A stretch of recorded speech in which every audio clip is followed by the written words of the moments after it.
Hello, my name is Yuya Jota. Hello, and I'm Nanchami Wadong.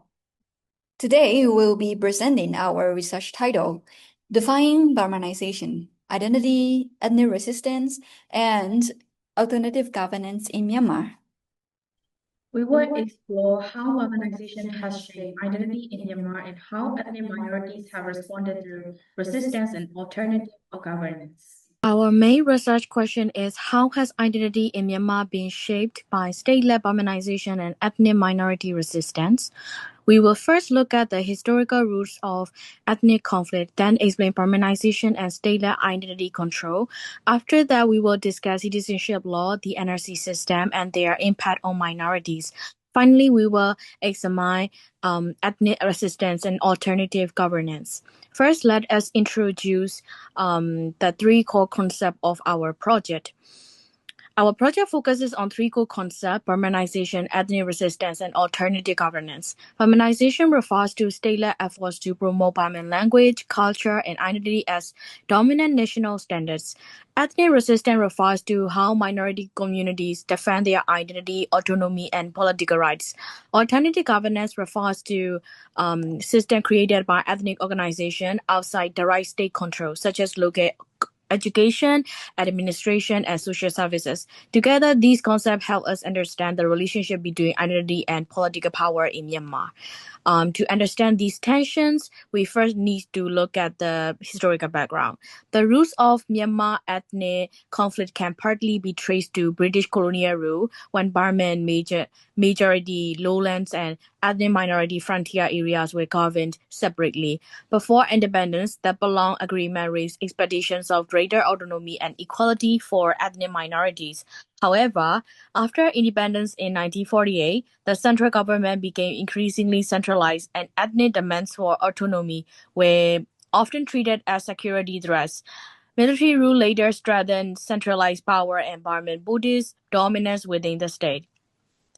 This historical centralization created the foundation for Burmanization.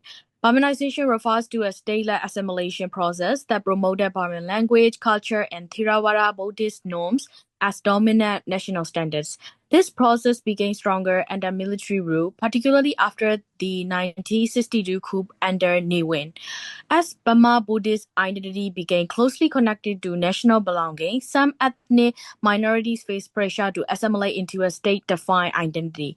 Therefore, Burmanization was not only about culture, it was also connected to state power and the political question of who belongs to the nation. This leads to the next session where we examine how these ideas were reinforced through citizenship law and legal classification.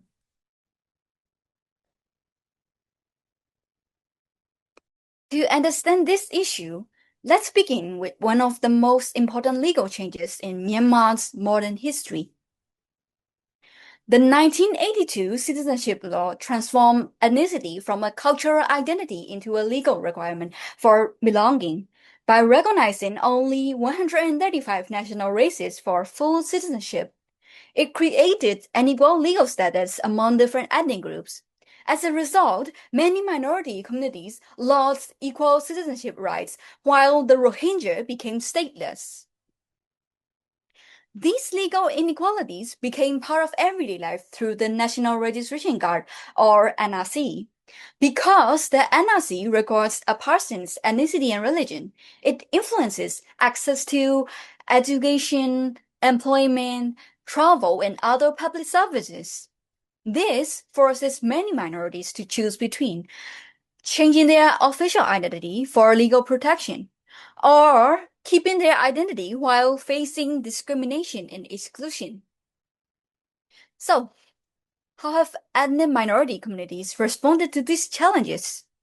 The following video introduces Kachin State, providing an example of how communities preserve their identity and develop alternative forms of governance. Kachin State, located in northern Myanmar, has a rich and complex history. with a diverse population, distinct cultural traditions, and a variety of ethnic groups.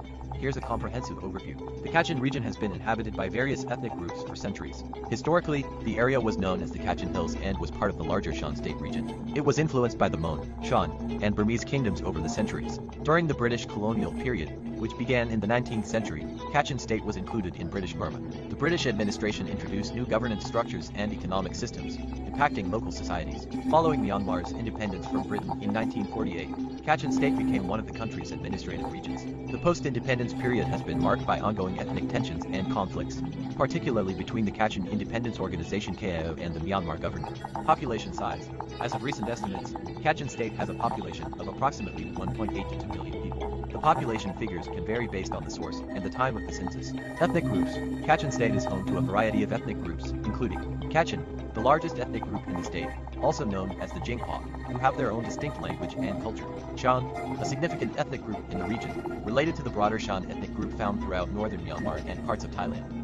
Lisu, Naga, and Rawa, smaller ethnic groups with their own unique languages and cultures. Language. The Kachin people speak a range of Tibeto-Burman languages, with Jingpo being the most widely spoken among the Kachin. Burmese is also used as a common language for communication across different ethnic groups. Religion. Christianity. Christianity is the predominant religion in Kachin state, with a significant portion of the population adhering to Baptist, Catholic, and other Christian denominations. The arrival of Christian missionaries in the 19th and early 20th centuries played a major role in shaping the religious landscape of the region. Traditional beliefs. Many Kachin people also practice traditional animist beliefs alongside Christianity. Animism involves the worship of spirits associated with natural elements and ancestors. Buddhism. Buddhism is practiced by some ethnic groups within Kachin state, particularly among the Shan and other smaller groups. Ethnic conflicts.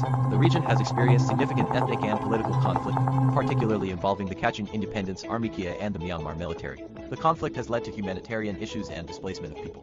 Kachin state is a region of immense cultural diversity and historical complexity, reflecting both the challenges and the rich heritage of Myanmar's ethnic mosaic. As the video showed, the Kachin experience reflects a broader pattern across Myanmar. Many ethnic communities preserve their identities through local education, language, cultural traditions, and community-led governance. These efforts demonstrate that resistance is not only about conflict, but also about protecting identity and supporting everyday life. To conclude, our research shows that Myanmar's citizenship laws and the NRC system reinforce ethnic inequality by linking rights to ethnicity. At the same time, ethnic minority communities continue to preserve their identities through cultural resistance and alternative governance. Building a more inclusive Myanmar requires equal citizenship regardless of ethnicity or religion. The following slide lists the references used throughout this presentation. Thank you for watching our presentation.